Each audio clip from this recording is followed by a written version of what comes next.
نحمده ونصلي على رسوله الكريم أما بعد فأعوذ بالله من الشيطان الرجيم بسم الله الرحمن الرحيم رب اشرح لي صدري ويسر لي أمري واحلل عقدة من لساني يفقهوا قولي۔ آیت نمبر 18۔ قال، اللہ تعالیٰ نے فرمایا، اخرج منہا، تو نکل یہاں سے۔ شیطان سے کہا، ابلیس سے کہا کہ یہاں سے نکل، مذءوما مدحورا، ذلیل اور ٹھکرایا ہوا، لمن تبعک منہم لأملأن جہنم منکم اجمعین، یقین رکھ ان میں سے جو تیری پیروی کریں گے تو اس سمیت ان سب سے جہنم کو بھر دوں گا۔ تو نکال دیا گیا، اللہ کے قرب سے دور ہو گیا۔ مقرب تھا، مقرب سے مدحور بن گیا، قرب رکھتا تھا، آن کے آن کیا بن گیا؟ دھتکارا ہوا۔ ایسے بھی حالات پلٹتے ہیں، ایسے بھی حالات بدلتے ہیں۔ موسیٰ علیہ السلام جو ضمن میں جادوگروں کا ذکر ہم پڑھیں گے، کہاں تو وہ بالکل ٹھکرائے ہوئے، دھتکارے ہوئے کافر تھے، جادوگر تھے، اور کہاں ایسی کایا پلٹی ان کی کہ مقرب ہو گئے۔ ایسا بھی ہوتا ہے، اور کبھی ایسا بھی ہوتا ہے کہ بڑا کوئی مقرب ہوتا ہے اور تھوڑے ہی عرصے کے بعد آن کے آن بعض دفعہ وہ اللہ سے دور ہٹتے چلے جاتے ہیں۔ سورۃ الاعراف کے آخر میں بھی ہم ایک شخص کا ذکر پڑھ لیں گے، اللہ نے اس کو اپنی آیات کا علم دیا تھا، فانسلخ منہا، ان سے نکل بھاگا، فاتبعہ الشیطان، اس کے پیچھے شیطان لگ گیا، وکان من الغاوین، اور وہ اغوا ہونے والوں میں شامل ہو گیا۔ اسی لیے ہر وقت ہم اہدنا الصراط المستقیم کی دعا کرتے ہیں اللہ تعالیٰ سے۔ کتنی دفعہ دن میں ہم یہ دعا مانگتے ہیں کہ اللہ تعالیٰ ابھی میں ہدایت پر ہوں، مجھے نہیں پتہ اگلی نماز تک میرا کیا حال ہوگا، تو اللہ میں ظہر پڑھ رہی ہوں، اللہ عصر تک میری حفاظت کر لے، اللہ میں عصر پڑھ رہی ہوں، اللہ مغرب تک میری حفاظت کر لے، اللہ میں مغرب پڑھ رہی ہوں، اللہ عشاء تک میری حفاظت کر لے۔ مسلسل اللہ تعالیٰ سے ہدایت کی دعا مانگنی چاہیے، کبھی اس کو فار گرانٹیڈ نہیں لے سکتے۔ ایسا نہیں ہے کہ ہدایت ایک دفعہ مل گئی اب ہمیشہ ملی رہے گی، یہ بہت جلدی ایکسپائر ہو جاتی ہے۔ کانسٹنٹلی اس کو رینیو کرنا ہوتا ہے، ریفریش کرنا ہوتا ہے، کنیکشن ٹوٹنے لگتا ہے۔ اور کہا کہ جو تیری طریقے پہ چلے گا ان سب سے میں جہنم کو بھر دوں گا۔ تو اب ذرا ہم یہاں رک کر ایک خلاصہ دیکھ لیتے ہیں کہ کس وجہ سے، کن صفات کی وجہ سے، کس ایٹیٹیوڈ کی وجہ سے نکالا گیا۔ اللہ کی نافرمانی، سمپل۔ تو اللہ کی نافرمانی کر کے کوئی جنت میں داخل نہیں ہوگا۔ اچھی طرح یہ بات ہم سمجھ لیں، کوئی آلٹرنیٹ روٹ نہیں ہے۔ جو مرضی شارٹ کٹ بتاتے رہیں لوگ کہ تم زندگی بھر اللہ کی کوئی بات مت ماننا، تمہارے مرنے کے بعد ہم قرآن تم کو بخشوا دیں گے، ہم سورہ بقرہ پڑھ لیں گے، ہم قبر کے سفر کے لیے فلاں فلاں صورتیں پڑھ کے تمہارے ساتھ روانہ کر دیں گے، تم بے فکر ہو کر کھل کر کھیلو۔ یہ سب شیطان کے دھوکے ہیں۔ اللہ کی نافرمانی کر کے کوئی نہیں جاتا جنت کے اندر۔ نمبر 2، زبان درازی، یہ بھی قلت حیا کی وجہ سے ہوتی ہیں۔ یہ ساری چیزیں جو شیطان کے اندر تھیں نا، یہ حیا کی کمی کی وجہ سے، اس لیے کہ حیا نا زبان کا روک ہوتی ہے، وہ زبان نہیں چلانے دیتی۔ ہم حیا کو بڑا محدود سمجھتے ہیں، جس کے اندر شرم ہوتی ہے نا، وہ اس طرح زبان تر نہیں چلا سکتا کبھی بھی۔ پھر اس کے اندر کیا تھا؟ حسد، اور اس میں تھا تکبر۔ اور حسد کیوں ہوا؟ اس کو مصیبت کیا تھی کمپیئر کرنے کی اپنے آپ کو آدم علیہ السلام سے؟ بلا وجہ کمپیئر کیا نا، بھئی وہ اپنی جگہ تھا، آدم علیہ السلام اپنی جگہ تھے، یہ ناری تھا، وہ خاکی تھے۔ فرشتوں نے تو کمپیئر نہیں کیا، وہ نوری تھے، آدم علیہ السلام خاکی تھے۔ Everybody is different. Compare کر کر کے حسد میں مبتلا ہوتے ہیں ہم۔ تو یہ حسد کا علاج کیا ہے کہ ہم اپنے آپ کو انکمپیریبل بنا لیں، بس میں، اور عہد کر لیں، ٹرین کریں اپنے آپ کو، میں اپنے آپ کو دنیا میں کسی سے کمپیئر نہیں کروں گی، دنیاوی طور پہ ایٹ لیسٹ۔ دین کے معاملے میں ہاں ہم کسی کو رول ماڈل بنا سکتے ہیں کہ اللہ تعالیٰ مجھے بہتر کرے، اس میں بھی ذرا کیئرفل۔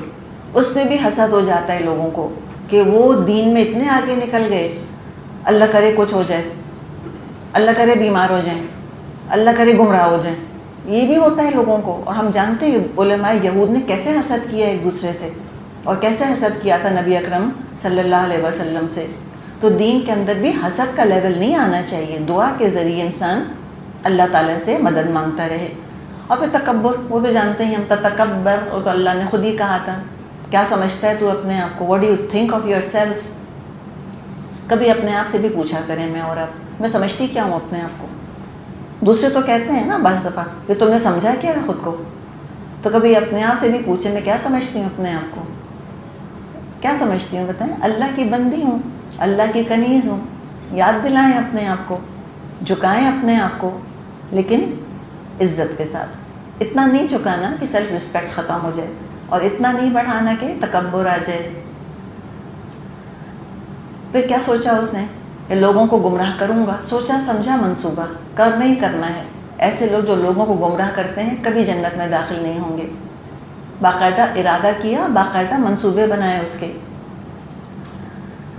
اور کس چیز نے اس کو جنت سے نکلوایا؟ اللہ کے حکم کے خلاف دلائل، باقاعدہ لاجک، باقاعدہ پروف اپنی طرف سے پیش کر رہا ہے. اور کیا کیا؟ اللہ کو بلیم کیا کہ اللہ سارا قصور تیرا، نہ تو نے سجدے کا حکم دیا ہوتا مجھ کو، اور نہ میں نافرمانی کرتا. تو اللہ تعالیٰ کا دو ٹوک فیصلہ ہے. ایسے شیطان، سارے شیطان ہیں ایسے، جس کے اندر یہ چیزیں ہیں وہ سب شیطان ہیں. ایسے شیطان جنت میں نہیں جائیں گے. تو فرشتوں کا امتحان، فرشتے کامیاب. ابلیس کا امتحان، وہ ناکام. اب آدم علیہ السلام کا امتحان اور حوا علیہ السلام کا امتحان شروع. فرمایا وَيَا آدم، اور اے آدم، اسکن، ٹھہرو، بسو تم، انت و زوجک الجنہ، تم اور تمہاری بیوی جنت میں. براہ راست خطاب کس کو ہے؟ مرد سے. مرد سے خطاب کیا گیا، اس لیے کہ بنیادی ذمہ داری اپنے خاندان والوں کے لیے پرووائڈ کرنے کی مرد ہی کی ہوتی ہے. اور تھرو آؤٹ ہسٹری یہی رہا ہے، ہمیشہ مردوں نے ہمیشہ پرووائڈ کیا. اللہ نے ان کو صلاحیت دی ہے، اللہ نے طاقت ان کو دی ہے، اللہ نے ذمہ داری ان پر ڈالی ہے. تو جس پہ اللہ نے ڈالی ہے ذمہ داری اسی پر رہنے دیں. بلا وجہ کھینچ تان کر کے ایکوالٹی کی ضد میں اور ایکوالٹی کی جنگ میں بلا وجہ عورتیں اپنے اوپر یہ بوجھ نہ اٹھائیں. اللہ نے کہا تم اور تمہاری بیوی جاؤ اور جا کے جنت میں رہو. اچھا، دوسرا یہ انداز ہم دیکھ رہے ہیں کہ خطاب ہے مرد سے، احکام دونوں کے لیے. یہ بھی قرآن کا انداز ہم تھرو آؤٹ دیکھتے ہیں. یا ایھا الذین آمنوا، اے لوگوں جو ایمان لائے ہو.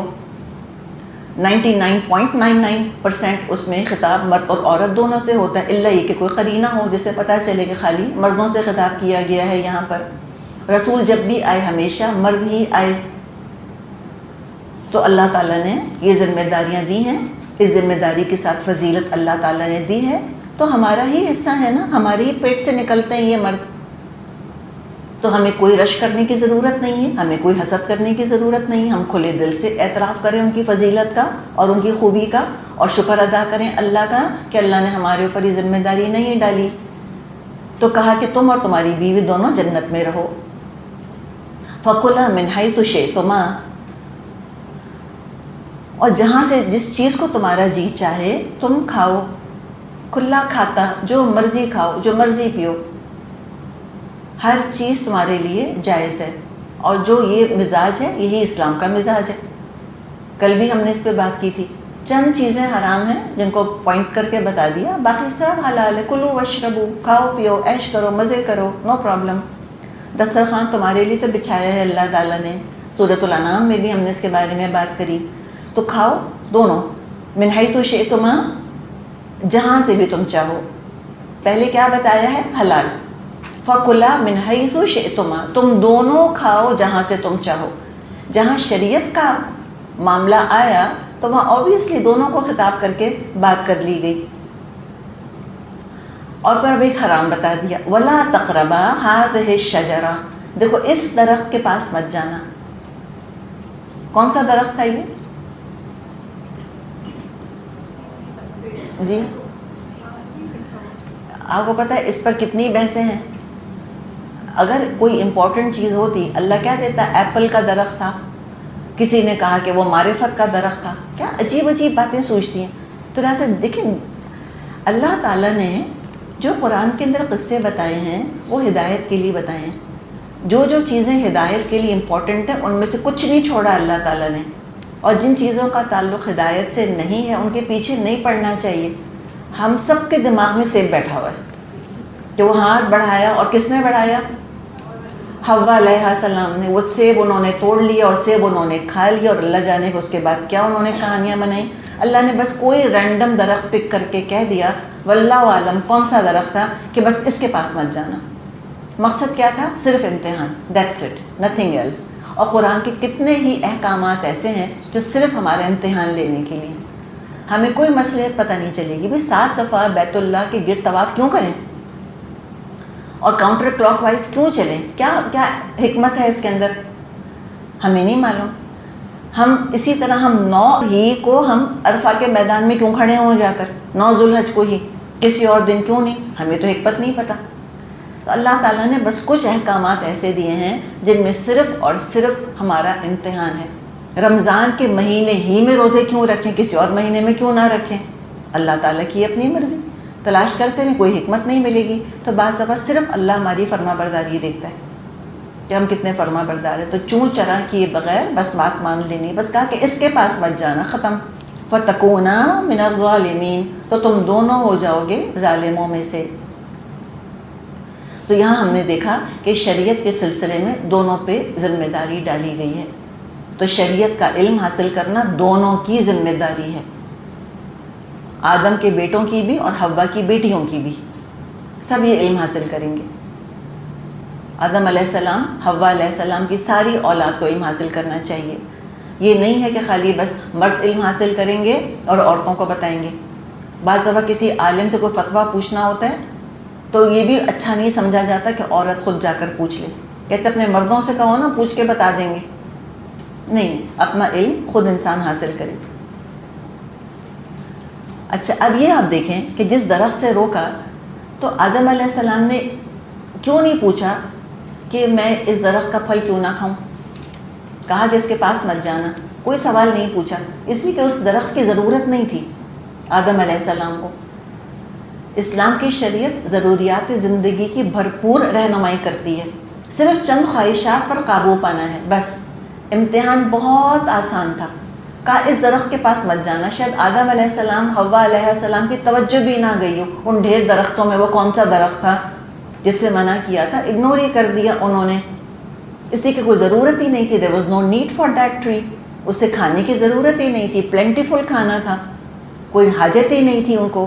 بس اب شیطان نے اپنا کام شروع کیا. ہم کہتے ہیں نا, he sprang into action. فوسوس لہم الشیطان, شیطان نے وسوسہ ڈالا. سبلمل میسیجز, آئیڈیا پہلے امپلانٹ کیا ہوگا دماغ کے اندر. جب آئیڈیا پلانٹ کر دیا پھر وہ آئیڈیا جرمنیٹ ہونے لگ گیا. تصور, ابھی تک حفاظت کی دعائیں تو نہیں سیکھی تھیں آدم علیہ السلام نے کہ گناہ کا خیال آئے تو اعوذ باللہ پڑھ لینا چاہیے. تو ہو سکتا ہے کہ باقاعدہ پہلے قریب نہ گئے ہوں, ذہن میں درخت کا خیال, ایک درخت کی شکل کا ایک فلیش ہوا ہو, بس ایک فلیش, ایک سپلٹ سیکنڈ کے لیے, پھر کچھ زیادہ. تو اگر اللہ ہم سے کہہ دے کسی چیز کے بارے میں کہ اس کے قریب بھی مت جانا, تو سب سے پہلے ہمیں ذہنی دوری اختیار کر لینی چاہیے, اپنے خیالات کو اس چیز سے دور کر لینا چاہیے. سوچ کو, تصور کو حرام پر, گناہ پر نہ جمائیں. اب کیا ہوا ہوگا؟ پہلے سوچا ہوگا دونوں نے, دیکھو وسوسہ تو دل میں ڈالا نا, خیال آیا, سوچ آئی, دونوں کے دل میں آئی, ایک کے پیچھے, ایک کے دل میں نہیں, دونوں کے دل میں. اچھا, جب دونوں کے دل میں سیم خیال آیا تو پھر کیا ہوا ہوگا آپ کے خیال میں؟ نیکسٹ اسٹیپ ڈسکس کیا ہوگا. ایگزیکٹلی, دونوں نے اس درخت کے بارے میں بات کرنی شروع کر دی ہوگی کہ وہ درخت ہے, اس سے اللہ نے منع کیا, کیسا ہے. پھر سوچ پختہ ہوتی ہے, اور جب انسان سوچتا ہے اور اس چیز کے بارے میں بولتا ہے, اس کی کشش بڑھتی چلی جاتی ہے. یہ اویئرنیس نہیں دے رہے تھے, یہ دراصل ٹیمپٹیشن تھا. تو ہمیں بہت کیئرفل ہونا ہے کہ ہم گناہوں کی اویئرنیس دے رہے ہیں یا ہم گناہوں کی ٹیمپٹیشن ہے جس کا کہ پرچار کر رہے ہیں. موویز وغیرہ کے ذریعے جو کوئی تصور آج ہم دیکھ رہے ہیں, جو دیا جا رہا ہے, جس میں کہتے ہیں اویئرنیس کریٹ کر رہے ہیں, ہم عورتوں پہ مظالم کے خلاف موویز بنا رہے ہیں, آپ کے خیال میں وہ اویئرنیس دے رہے ہیں یا وہ اس کو پروپیگیٹ کر رہے ہیں؟ اگر تو ان موویز کے ذریعے سے عورتوں پر سے ظلم ختم ہو سکتا تب تک ختم ہو جانا چاہیے تھا. یہ تو الٹا معاملہ چل رہا ہے، پہیہ تو الٹا گھوم رہا ہے. اب تو لگتا ہے کہ عورتیں کہیں بھی محفوظ نہیں ہیں. تو بہت بڑا ہاتھ اس میں پروپیگیشن کا ہے، پروپیگیشن آف سن.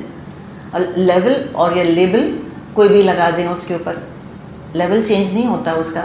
تو پھر جب انسان سوچتا ہے ڈسکس کرتا ہے کسی فوربیڈن چیز کے بارے میں، تو کشش بڑھتی چلی جاتی ہے، اس کی obsession بن جاتا ہے. ساتھ ساتھ انسان بھولنے لگتا ہے کہ یہ گناہ ہے. بعض دفعہ پھر اس کے فائدے ہی نظر آنے لگتے ہیں. دیکھیں نا، یہ انڈاکٹرینیشن ایسی کرتا ہے نا شیطان. کہتے ہیں گناہ تھوڑی ہے، 100 فائدے ہیں اس کے اندر. آپ کا کیا خیال ہے کہ جو یہ موویز بنا رہے ہیں، یہ کبھی کہیں گے آ کر کہ ہم تو پروپیگیٹ کر رہے ہیں فحاشی کو، ہم تو عورتوں کے خلاف مظالم کو پروپیگیٹ کر رہے ہیں، گینگ ریپ دکھا کر ہم اور لوگوں کو آمادہ کر رہے ہیں کہ تم کو خیال آج تک نہیں آیا تھا تو اب جاؤ یہ جا کے کام کرو؟ کبھی بھی نہیں کہیں گے نہیں، ہم تو عورتوں کے بہت خیر خواہ ہیں دراصل. تو وہ کہتے ہیں 100 فائدے ہیں اس کے اندر. گناہ کا احساس ہی نہیں ہوتا کہ دنیا بہتر ہو جائے گی، انسانیت کی خدمت ہو رہی ہے، دراصل بڑا فائدہ ہے اس کے اندر. تو کیا کیا ابلیس نے؟ جو کام شروع کیا اللہ کے بارے میں، اب اس نے شک ڈالنا شروع کیا. وَوَسْوَسَ لَهُمَا الشَّيْطَانُ، شیطان نے وسوسہ ڈالا. کیوں؟ لِيُبْدِيَ لَهُمَا مَا وُورِيَ عَنْهُمَا مِنْ سَوْآتِهِمَا، بہکایا کہ ان کی شرمگاہیں جو ایک دوسرے سے چھپائی گئی تھیں وہ ایک دوسرے کے سامنے کھول دے. ہم نے بات کی تھی کہ سورۃ الاعراف میں لباس اور غذا کا ذکر ہے، اس لیے کہ شیطان کا پہلا حملہ انہی 2 چیزوں پر ہوا تھا کہ وہ حرام کھلا دے اور وہ بے حیائی پر کسی طرح سے اکسا دے. تو الٹیمیٹ ایم کیا تھا؟ کہ لباس اتروا دے. اب اس کی میتھڈولوجی کام شروع کیا اس نے. وقال، اور بولا، ما نہاکما ربکما عن ہذہ الشجرۃ الا ان تکونا ملکین او تکونا من الخالدین، تمہارے رب نے تمہیں جو اس درخت سے روکا ہے اس کی وجہ اس کے سوا کچھ نہیں ہے کہ کہیں تم فرشتے نہ بن جاؤ یا تم کو ہمیشگی کی زندگی حاصل نہ ہو جائے. یہ اس نے کہا کر کہ کہیں تم ہمیشہ کی زندگی نہ پالو. تو کیا کیا؟ اللہ کے بارے میں شک ڈالا کہ اللہ تمہارا خیر خواہ نہیں ہے. عقیدہ بگاڑنے کی کوشش کری اور شہوت کو اس نے ابھارا، خواہش کو ابھارا اور عمل بگاڑنے کی کوشش کی. علماء کہتے ہیں ساری خطائیں جو انسان سے سرزد ہوتی ہیں ان کی بیسک 3 وجوہات ہوتی ہیں، مور اور لیس.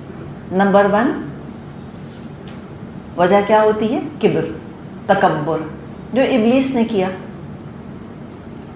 نمبر 2 ہرس، لالچ، کوئی ضرورت نہیں ہے، there is no need for it، بس ایک خواہش ہے. ہرس نے جنت سے نکلوا دیا آدم علیہ السلام کو.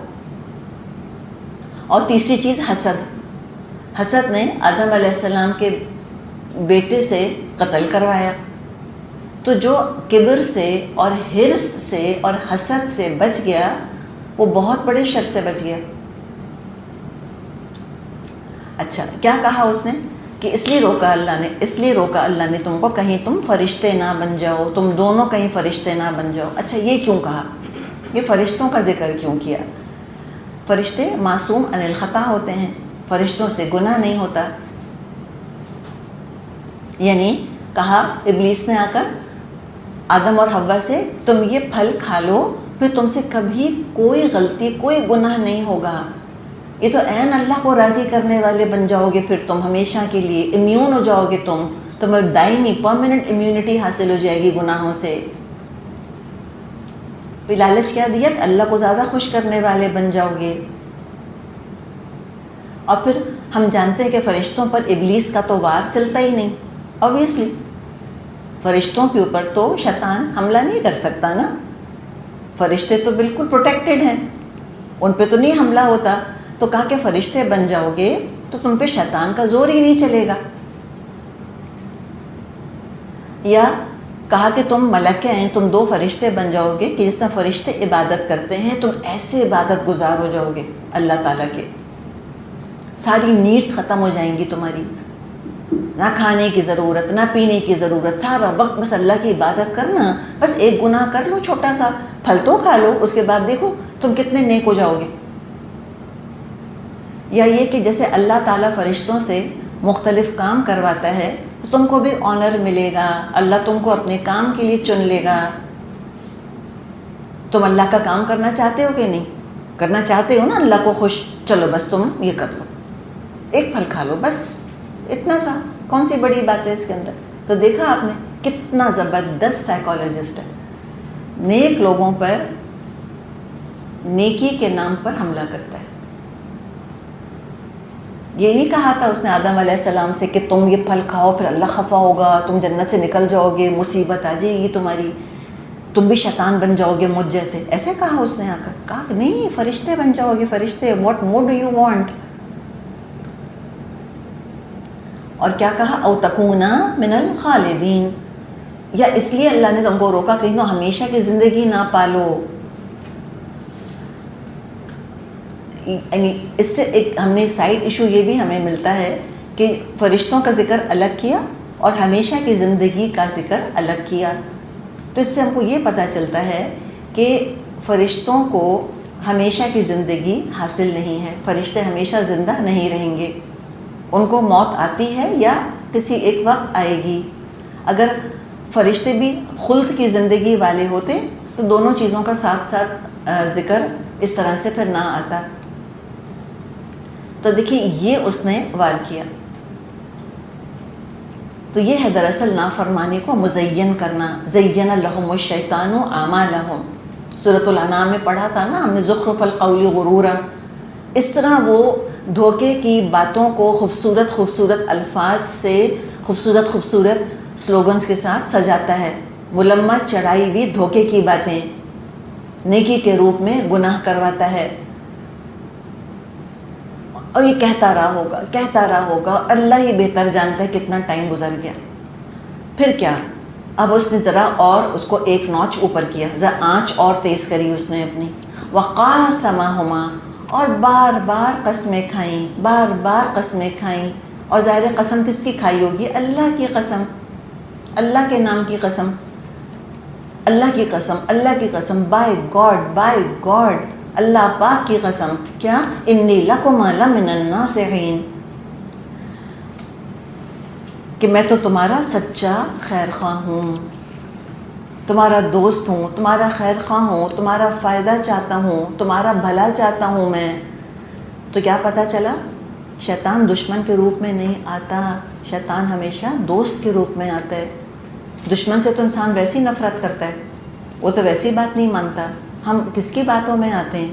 جن سے ہم محبت کرتے ہیں، جن پر ہم اعتماد کرتے ہیں، جو ہمارے قریبی ساتھی ہوتے ہیں، جو ہمیں اپنے خیر خواہ لگ رہے ہوتے ہیں، سب سے زیادہ ان سے محتاط رہنے کی ضرورت ہے، سب سے زیادہ۔ امریکہ کے پریزیڈنٹ کی باتوں میں آ کے پاؤں نہیں پھسلتے، شوہر کی باتوں کی وجہ سے پاؤں پھسلتے ہیں۔ امریکن پریزیڈنٹ کی وجہ سے نہیں کوئی حرام کماتا، بیوی کے کہنے کی وجہ سے حرام کماتے ہیں، نعوذ باللہ۔ تو یہ قریبی رشتوں کو دیکھیں، امریکہ کی فوج آ کے سروں سے حجاب نہیں کھینچ رہی ہے، امریکہ کی فوج آ کر جھوٹ نہیں بلوا رہی ہے ہم سے، یہ تو قریبی رشتے ہیں جو یہ سارے کام کروا رہے ہوتے ہیں۔ تو لہٰذا اس کے بارے میں بھی انسان محتاط رہے۔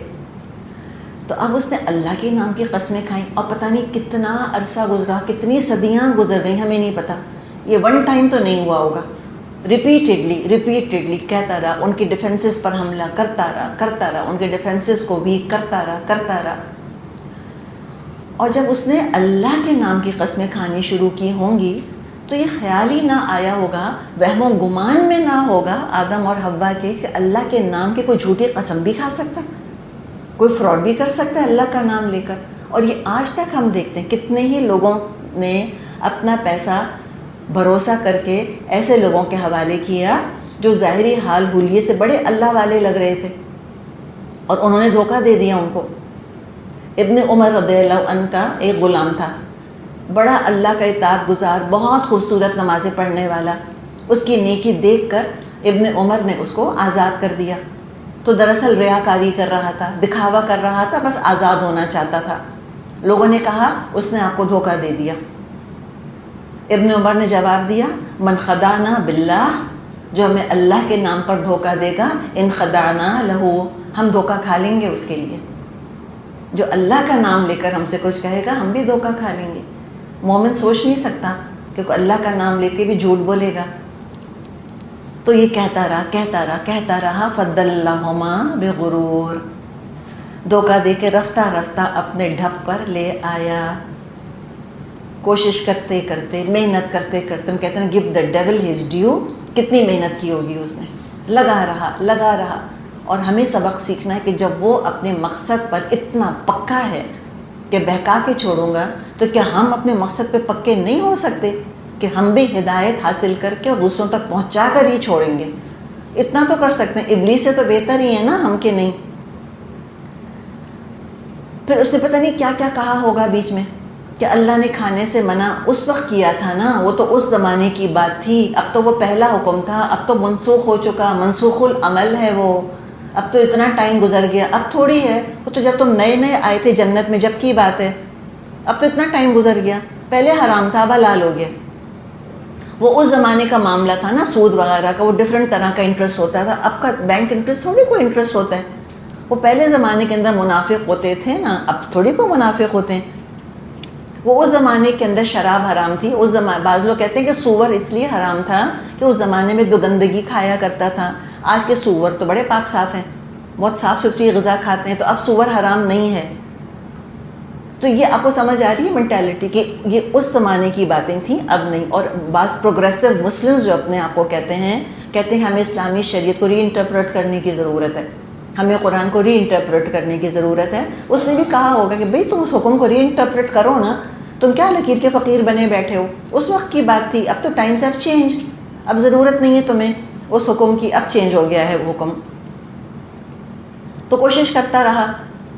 کہا ہوگا کہ دیکھو اچھا چلو تم اتنے ہی پکے ہو نا کہ نہیں کھانا، تو اللہ نے کھانے سے منع کیا ہے نا، اللہ نے دیکھنے سے تو نہیں منع کیا. دیکھو تو صحیح ذرا تم اس کو، ذرا قریب تو جاؤ. پھر اس کے فائدوں پر کیا دلکش تقریر اس نے کی ہوگی کہ کیا کچھ اس کے بینیفٹس ہیں. شراب کو دیکھیں کتنا سجایا گیا ہے، خوشی کے موقع پر ٹوسٹ کرنا. بعض دفعہ ہم دیکھتے ہیں کہ کچھ لوگ اوبویسلی شراب تو نہیں پیتے، لیکن وہ اپنا گلاس اس میں کوک یا پانی یا روح افزا یا جو بھی کچھ ان کا ہوتا ہے اٹھا کے نہیں کہتے چیئرز اس طرح سے. دل ہل جانا چاہیے ہمارا. آج یہ خالی پانی کے گلاس سے چیئرز کہہ رہے ہیں، کل ہو سکتا اس کے اندر شراب بھر کر بھی شروع کر دیں. ان کاموں کے قریب بھی نہیں جانا چاہیے، اس ووکیبلری کو استعمال بھی نہیں کرنا چاہیے جو حرام کے ساتھ استعمال ہوتی ہے. انسان کے اندر سے جھجک اٹھنی شروع ہو جاتی ہے. تو پتہ نہیں کیا کچھ فائدے بتائے ہوں گے. ہم شراب کی بات کر رہے ہیں، کیا حسین بوتلیں ہیں جو سجائی جاتی ہے شراب جس کے اندر، کیا ڈسپلے کی جاتی ہے، کیا فوائد ہیں اس کے. اب رو پیٹ رہے ہیں اس کو بیٹھے ہوئے سارے. پھر کہا ہوگا چلو اچھا دیکھ رہے ہو نا کتنا پیارا ہے، چلو ذرا جا کے چھاؤں میں تو بیٹھ جاؤ تھوڑی دیر کے لیے. اللہ نے چھاؤں میں بیٹھنے سے تو نہیں منع کیا ہے نا، جاؤ جا کے بیٹھ جاؤ. اچھا ٹچ تو کر لو، چھو کے تو دیکھو. یہ ہے ٹیمپٹیشن. اسی لیے اللہ تعالیٰ نے ہم سے کہا ہے کہ تلک حدود اللہ، یہ اللہ کی حدیں ہیں، فلا تقربوها، ان کے قریب بھی مت جانا. ریزولو کو ویکن کرتا ہے، ارادے پر مسلسل حملے کر کے ارادے کو کمزور کرتا ہے. آدم علیہ السلام نے سوچا بھی نہیں ہوگا کہ اللہ کے نام پر جھوٹ بولے گا، اور دنیا میں بھی وہ یہی کرتا ہے ہمارے ساتھ. اسی لیے اللہ نے بار بار قرآن میں وارن کیا ہے کہ وما یعدہم الشیطان الا غرورا، شیطان سوائے دھوکے کے اور کسی چیز کا وعدہ نہیں کرتا. بیوقوف بناتا ہے انسان کو، کنفیوز کرتا ہے، بہکاتا ہے، مجبور نہیں کر سکتا. یہ یاد رکھیں. عمل کرنے کی ذمہ داری خود فیصلہ کرنے والے کی ہے. ٹوٹل ذمہ داری میری ہے، ٹوٹل ذمہ داری آپ کی ہے. اب کیا ہوا؟ فَلَمَّا ذَاقَ الشَّجَرَ. اچھا یہ ذَاقَ جو لفظ ہے اس کے بارے میں دیکھیں. اگر ہم اس کو ملا کے پڑھتے ہیں تو کیسے پڑھیں گے؟ پڑھیے ذرا. ذاق الشجرہ ایسے پڑھیں گے. تو ذاق کا مطلب اس ایک نے چکھا، ذاقا ان دو نے چکھا. تو ملا کے پڑھنے میں فیلنگ کیا آ رہی ہے؟ اس نے چکھا، واحد کی تصور کی فیلنگ آ رہی ہے. ذاق الشجرہ. اس میں تجوید کا رول ہے، تجوید کا رول ہے، اس کو نبرہ کہتے ہیں. نبرہ. نبرہ کیا؟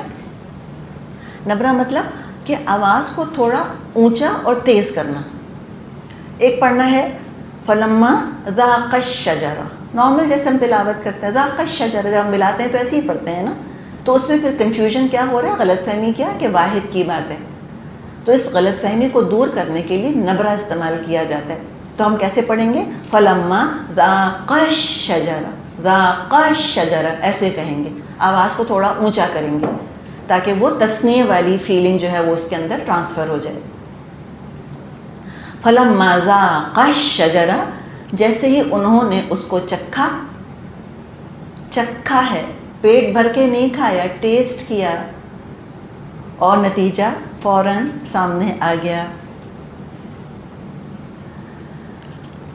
امام ابن قیم رحمۃ اللہ علیہ کہتے ہیں یا مغروراً بالامانی، اے تمناؤں میں پڑھ کر دھوکہ کھانے والے انسان. تمنائیں کیا دھوکہ دیتی ہیں؟ ایک ہی تو گناہ کیا، اتنا سا تو کیا ہے، صرف کوئی اتنا بڑا گناہ تو نہیں ہے، it's a small little thing. تو اس کو وہ ایڈریس کر رہے ہیں کہ یا مغروراً بالامانی، اے تمناؤں میں پڑھ کر دھوکہ کھانے والے، اے آرزو میں الجھ کر دھوکہ کھانے والے، ابلیس پر لعنت کی گئی اور عزت کے مقام سے ذلت کے مقام پر آ گیا صرف ایک دفعہ سجدہ نہ کرنے کی وجہ سے. تو سمجھانا چاہ رہے ہیں، ہمیں نصیحت کر رہے ہیں، خیر خواہی کر رہے ہیں کہ ایک گناہ کو ہلکا نہیں سمجھنا. صرف ایک دفعہ سجدہ نہ کرنے کی وجہ سے ذلت کے مقام پر آ گیا. آدم ایک لقمہ چکھنے کی وجہ سے جنت سے نکالے گئے. شادی شدہ زانی اس لیے قتل کیا جاتا ہے کہ جسم کا چھوٹا سا حصہ، اور انہوں نے جو یعنی الفاظ لکھے ہیں انگلی برابر حصہ، ایسی جگہ داخل اس نے کیا تھا جہاں داخل نہیں کرنا چاہیے تھا. قتل کر دیا جاتا ہے، رجم کر دیا جاتا ہے شادی شدہ زانی. پیٹھ پر 80 کوڑے برس جاتے ہیں چند الفاظ کہنے کی وجہ سے. کون سے الفاظ ہیں؟ کسی پر زنا کا الزام لگانا اور ثابت نہ کر سکنا. فیو ورڈز، کتنے لفظ ہیں؟ اس نے ایکس وائی زی نے زنا کیا، ان چند الفاظ میں لٹرلی فنگر ٹپس پہ گن سکتے ہیں 80 کوڑے، 980 لیشز. جسم کا حصہ کاٹا جاتا ہے چند درہموں کی چوری کی وجہ سے. نشے کے استعمال کرنے سے چند قطرے جو نشے کے لیے استعمال کیے گئے سزا ملتی ہے. شراب پینے کی نہیں، اس کی حد کی بات کر رہے ہیں. تو کہتے ہیں لہٰذا خود کو آگ سے محفوظ مت سمجھو یہ سوچ کر کہ بس ایک ہی تو نافرمانی کی ہے. اور ہم کتنی دفعہ جسٹیفائی کر لیتے ہیں کہ کیا وہ ایک ہی نماز تو قضا کر دی، تو کیا ہوا، بس اتنا سا تو جھوٹ بولا، بس ایک ہی دفعہ تو غیبت کی ہے، تو اتنا قرآن بھی تو پڑھ کر آئی تھی کلاس سے. تو یہ انہوں نے کہا ہے کہ زبردست نصیحت ہے. اللہ تعالیٰ ہمیں اس کو اپنے پلے بالنے کی توفیق عطا فرمائے. تو اب کیا ہوا؟ جیسے ہی درخت کا پھل چکھا، بدت لہما سوآتہما، ان کے سطر ایک دوسرے کے سامنے کھل گئے، پریشان ہو گئے. واتفقا یخصفان علیہما من ورق الجنہ، اور اپنے جسموں کو جنت کے پتوں سے ڈھانکنے لگ گئے. ایسی گھبراہٹ اور ایسی پینک ہے جو کہ ظاہر ہو رہی ہے اس میں. اچانک لباس اترے تو پریشان ہو گئے، انسٹنکٹیولی ریفلیکسولی اپنے آپ کو ڈھانکنے لگے. جو چیز ہاتھ لگی، چند پتے ہی ہاتھ لگے، اسی سے اپنے آپ کو کور کر لیا. تو کیا پتہ چلا؟ کس نے انڈاکٹرینیٹ کیا تھا یہاں پر ان کو؟ کوئی درس سن کر آئے تھے؟ نہیں. حیا اصلی ہے، نقلی نہیں ہے. دراصل بے حیائی کے لیے انڈاکٹرینیشن کرنا ہوتا ہے، جسٹیفائی کرنا ہوتا ہے بے حیائی کو، نیوڈیٹی کو جسٹیفائی کرنا ہوتا ہے، برین واشنگ کرنی ہوتی ہے. دلائل فراہم کرنے ہوتے ہیں. تو بے حیائی مصنوعی ہے، دراصل نقلی ہے. ہم شروع سے بات یہ کر رہے ہیں کہ اسلام سب سے پہلے انسانوں کو ان کی فطرت سے کنیکٹ کرتا ہے، ریسٹوریشن کرتا ہے سلیم الفطرت ہونے پر، پھر شریعت کی تعمیر ہوتی ہے. تو یہ ان کی حیا یہاں محسوس ہو رہی ہے. اچھا یہ بتائیں، کوئی اور دیکھ رہا تھا ان کو یہاں پر؟ کوئی نعوذ باللہ کوئی نیوڈ بیچ پر بیٹھے ہوئے تھے؟ نہیں. کوئی اجنبی تھا؟ نہیں. کون تھے؟ شوہر بیوی. یہ ان کی حیا کا معاملہ تھا. اور یہ بھی جو آپ میں سے شادی شدہ خواتین ہیں، آپ نے خود تجربہ کیا ہوگا کہ ٹھیک ہے، ہر کام کا ایک مخصوص مقام ہوتا ہے، اس کے اپنے کچھ تقاضے ہوتے ہیں. اس کے علاوہ شوہر بیوی بھی ایسے نہیں پھرتے دوسرے کے آگے، پھر نہیں سکتے، کر نہیں سکتے. اس میں بھی حیا آتی ہے، شوہر بیوی کو حیا آتی ہے. کوئی لاجک نہیں. بھئی اللہ نے تو خود لباس کہا ہوا ہے نا، لیکن لاجک کوئی بھی نہیں ہے اس کے اندر کہ بھئی جب اگر بے پردہ ہو چکے ہیں تو بے پردہ ہی رہیں. لیکن کیسے ممکن ہے؟ ایسے ہوتا نہیں ہے. تو لاجکلی عقل سے کوئی دلیل نہیں ہے، فطرت کے اندر دلیل ہے اس کی کہ اللہ نے حیا رکھی ہے ہمارے اندر. ہم ایسے نہیں پھر سکتے کسی کے آگے. تب کیا ہوا؟ ان کے لباس اتر گئے، جلدی جلدی ڈھانکنے لگ گئے، شرم آئی ایک دوسرے سے ان کو. وَنَادَاهُمَا رَبُّهُمَا، اب ان کے رب نے ان کو پکارا. پتہ نہیں کیا دل کی کیفیت ہوئی ہوگی رب کی بات، رب کی پکار سن کر. أَلَمْ أَنْهَاكُمَا أَنْ تِلْكُمَا الشَّجَرَةَ، اللہ نے کہا تم کو میں نے منع نہیں کیا تھا. اور رب کا رب کتنا پیارا آیا ہے. اللہ ان کا پیدا کرنے والا، ان کا پالنے والا، اس نے پکار کر کہا کہ تم کو میں نے منع نہیں کیا تھا اس درخت سے. وَأَقُلْ لَكُمَا إِنَّ الشَّيْطَانَ لَكُمَا عَدُوٌّ مُّبِينٌ، تم سے نہیں کہا تھا میں نے کہ شیطان تمہارا کھلا دشمن ہے. دونوں سے اللہ نے خطاب کیا، دونوں کو اللہ نے یاد دلایا. ذکرہ سورۃ الاعراف کے شروع میں ہی ہم نے پڑھ لیا تھا. ذکرہ ابلیس کو بھی اللہ نے سوچنے کا موقع دیا تھا، لیکن اس نے تو ارادہ کر کے پلان کر کے نافرمانی کی تھی. آدم اور حوا کو بھی مہلت دی، یاد دلایا کہ دیکھو تم کو منع کیا تھا نا. ان کو فوراً یاد آ گیا، خطا ہو گئی تھی ان سے. اور دیکھیں ہم بھی انہی کی اولاد ہیں. کل بنی آدم خطاؤن، سب آدم کی اولاد خطا کار ہے. لیکن خیر الخطائین توابون، سب سے اچھے خطا کار وہ ہیں جو کہ توبہ کر لیں، رجوع کر لیں، گناہ چھوڑ دیں. تو بس فوراً یاد آ گیا کہ ہاں ہم سے غلطی ہو گئی، ہم اس کے بہکانے میں آ گئے. قالا، دونوں بول اٹھے، ربنا، اے ہمارے رب، ظلمنا انفسنا، ہم نے تو اپنے نفسوں پر ظلم کیا. دیکھیں اپنے آپ کو کیا کہا انہوں نے، ظالم. تو ایک تو حیا موجود ہے انسان کی فطرت کے اندر. ایک اور ہم کس بات کا ذکر کرتے چلے آئے ہیں اور کیا تقاضا موجود ہے؟ عدل اور حیا. یہ انسان کی فطرت میں بندھی ہوئی ہے جو ہمیں جانوروں سے ممیز کرتی ہے، ڈسٹنگوش کرتی ہے.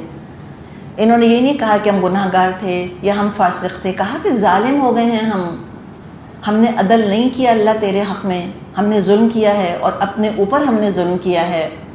وَإِن لَّمْ تَغْفِرْ لَنَا، اللہ اگر تو نے ہم کو معاف نہ کیا، وَتَرْحَمْنَا، اور اللہ تو نے اگر ہم پر رحم نہ کیا، لَنَكُونَنَّ مِنَ الْخَاسِرِينَ، ہم تو نقصان اٹھانے والوں میں ہو جائیں گے.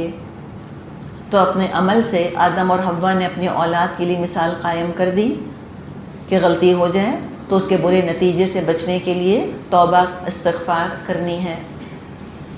دل کے اندر پہلے ندامت تھی. تو سورہ بقرہ میں ہم نے کیا پڑھا تھا؟ وَتَلَقَّى آدَمُ مِن رَبِّهِ كَلِمَاتٍ فَتَابَ عَلَيْهِ. تو آدم نے چند کلمات اپنے رب سے سیکھ لیے. کیا کلمات سیکھے وہ یہاں لکھے ہوئے ہیں. ربنا ظلمنا انفسنا وان لم تغفر لنا وترحمنا لنكونن من الخاسرین. تو جو پہلی اللہ تعالیٰ نے دعا سکھائی آدم علیہ السلام کو وہ استغفار. اس کی اہمیت کو دیکھیں، شدت کی ضرورت ہے ہمیں استغفار کی. ہماری حاجت ہے، ہماری نیڈ ہے اگر ہم انسانیت کے مقام پر قائم رہنا چاہتے ہیں.